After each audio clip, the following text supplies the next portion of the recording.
All right. So the first thing I want to do is teach you how to set up in your fight. What position you should be in, just in case if you're in a confrontation. So the first thing I'm gonna start off with is the lower half. Then I'm gonna go up to the upper part.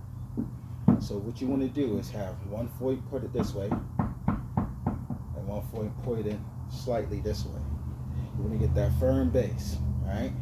This is how you should be right here, and have a little slight bend. And the reason being you want to be like this is because if someone was to, if you were standing like this, right, like how most people stand up when they fight, they want to be all standing like this, and they push you, you get pushed. It's easy to take that person off down. That's all I got to do is go, and then they're gonna fall right back, you know. Or if I could just punch them in the chest, they're gonna fall right back. If you're standing like this. Also, if you're standing like this, if you can see, you got all this open. Your whole guard is open. But if you're standing in a standard fighting position, you don't have a lot of target right here, you know. So keep, your feet. Make sure you get a good look at how my feet is positioned. You can see one foot is pointing straight towards you, and the other one is slightly this way. You could be like this too, but some other fighting styles do that. But you will have more agility moving when you got it slightly this way. And if somebody try to push me here, they won't be able to, unless I'm on the balls of my feet. Now that's another thing. If stay on your toes when you're in your fighting stance. Stay on your toes. Keep the weight on your toes. Don't put the weight on the balls of your feet, because that's another thing. Even if you're standing like this and you got the weight on the balls of your feet, you can push back. You can get thrown off balance. Even if you walk like this, you feel like you don't have any balance. But if you're on your toes, you'll notice Bruce Lee, Muhammad Ali, you can move. See? You can move. Stay on your toes. All right? So boom. Now, we're going to get to the hands part, right? This is the hands part, how the upper half should be. Okay, so first off, figure out which hand you write with. Right? I'm a right-handed. So the hand you right with is your power hand. Reason being because this is the hand you use the most with, and the one that has your most strength in it. So what you want to do is have your power hand in the back. The hand you write with is in the back, and you want to have the weaker hand in the front. Not saying it's weak, but the hand you use the least, keep it in the lead. This is going to be a jab hand. This is going to be a power hand. Reason why you want your writing hand in the back is because, let's say if I was setting up this way, my power hand was this, which you'll see a lot of dudes in the streets doing that weird fighting style, like, what I'm saying?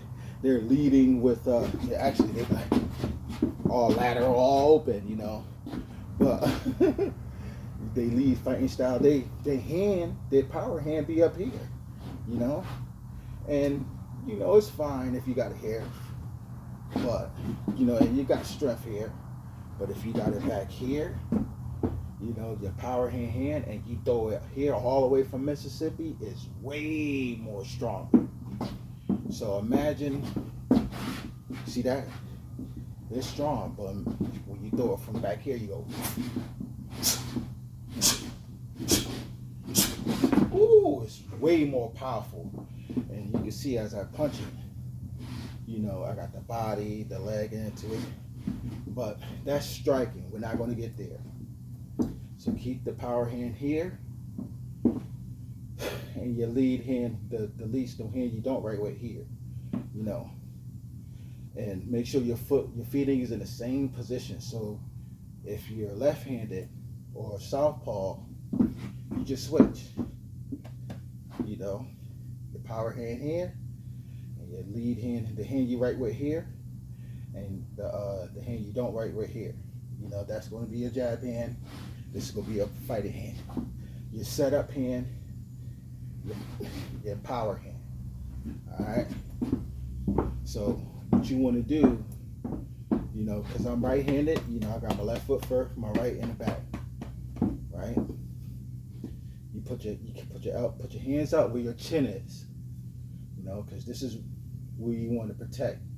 You know, and I'm gonna just give you something right now. We're gonna get there in another video, but the knockout button is the chin. Really, it's all the way up to the temple down. That's knockout area, because if you hit somebody here, what it does is rattle the brain, and that's what knocks people out. The brain rattling when you hit them there. You know, so guard that chin. And it's most easier here. Actually, there's a pressure point here. If you hit somebody, there's so many nerves happen. You know, it'll rattle somebody. So guard that chin. Put your elbows down and keep your hands chin length. You know, put the front one's going to be a little bit up. You know, because you're facing this way. Keep your elbows down. You know, your hands up. And this is your typical fighting position. This is how you should look. All right, just like this. This is how I look from the front. This is how I look from the side. Don't lean in. Okay, keep it straight. If you lean in, you know, you're giving your target an easier place to hit you. But you can manipulate the distance. Like if you're leaning in and you want them to think you're closer, but you're really right here. You could draw them in, like boom. You know what I mean? And don't lean all the way back, you know, because there's no power here. But you could do this just to make your opponent to commit. So when they get close enough, you know what I mean? But for now, just stand like this. This is how you should look. Boom from the side.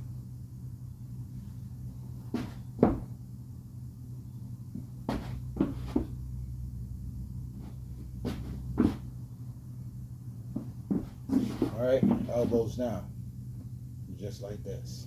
All right.